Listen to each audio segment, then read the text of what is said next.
السلام عليكم ورحمة الله وبركاته. حلقة جديدة وعمر كورة عالمية، أخبارنا العالمية والمحلية. وأخيرا انتهت سنوات العجاف لنابولي. نابولي بطلا للدوري الإيطالي للمرة الثالثة في تاريخه. نابولي يحقق الدوري الإيطالي بعد 33 سنة عجاف. سنة 87 88 أو موسم 87 88 حصل على أول بطولة له في الدوري الإيطالي، وسنة موسم 89 90 البطولة الثانية، وهي البطولة الثالثة موسم 2022 2023 لينطلق نابولي ومدينة نابولي مدينة المجد مارادونا، وتفرح ببطولة الدوري قبل انتهاء ب5 جولات 33 مباراة. يحصل نابولي على الدوري الإيطالي بقيادة زباليتي المخضرم المدير الفني، رغم الغيابات الموسم اللي عدى. غياب انسيني مشي من نابولي، وكوليبالي السنغالي مشي من نابولي، ولكن استطاع بقيادة المهاجم الخطير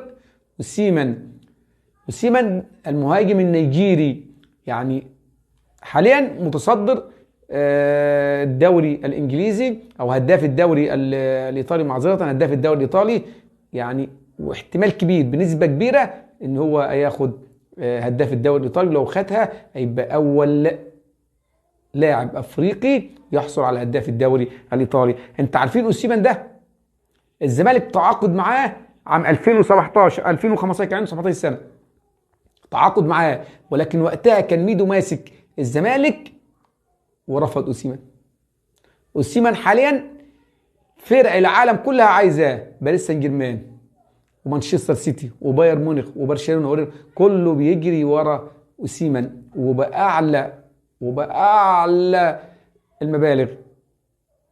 مبروك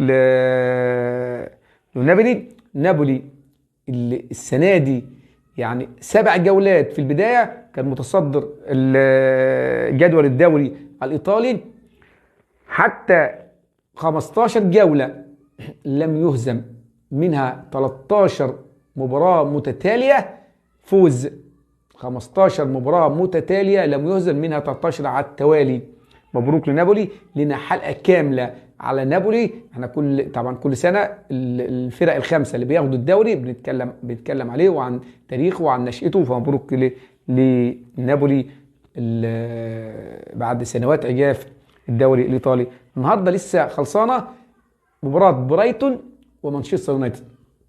طبعا كنتش متوقع ان مانشستر يعني يتغلب، لان مانشستر في المركز الرابع، ليفربول في المركز الخامس، وبينه وبين ليفربول 4 نقاط، ولكن لمانشستر برضه تتبقى مباراه. ولكن الدوري الانجليزي محدش يعرف الا ايه اللي يحصل. يعني هزيمه مانشستر وحصفه من برايتون النهارده بتحيي او تنعش امال ليفربول. لسه بيد ليفربول وبيد اللي يقابل مانشستر يونايتد. الدوري المصري النهارده تعادل فيوتشر وفاركو، وبرضه فيوتشر من التعادل ويفقد نقاط، كله لصالح بيراميدز وصالح الزمالك. المقاولين برضه تعادل مع بنكال 1-1، وريمونتادا لطلائع الجيش بعد ما كان مغلوب 2-0 من حرس حدود، فاز 3-2، وبتنافسوا في القاع هما الاثنين اخر جدول الدوري المصري. طبعا احنا السوبر المصري بكره ما بين الاهلي وبيراميدز. رئيس نادي الزمالك طبعا طلع كالعاده، بيطلع طبعا تصريحاته، طلع بيهدد وبيوعد ان هو يوقف النشاط الرياضي او تجميد النشاط الرياضي. طب ازاي يوقفه؟ عايز يعمل، هو عايز يشتكي الاهلي ويشتكي اتحاد الكوره للفيفا او المحكمه الرياضيه. ومعنى شكوى الزمالك للفيفا ضد الاتحاد الكوره او شكوى اتحاد الكوره، فيعني معناه تجميد النشاط الرياضي. فمش هنبطل تصريحات ومش هنبطل هبل. انت اساسا دي زي ما قلنا دي مباراه خسران انت فايز، كسبان انت فايز فيها. ولكن مبروك لبيراميدز طبعا، سواء فاز او اتغلب. الاهلي بكره التشكيله يعني مش هتطلع عن التشكيله بعينها بتاع الرجاء، 4-3-3 او 4-3-2-1. في الهجوم طبعا كهربا، وعندك حسين الشحات وبيرسي تاو من وراهم حمدي فتحي، ديانج ومروان عطيه، يعني على اليمين محمد هاني، على الشمال علي معلول، وورا في الخلف محمود متولي او ياسر ابراهيم، ومعاه عبد المنعم ومحمد الشناوي. طبعا نتمنى الفوز للنادي الاهلي، مباراه هتبقى قويه جدا.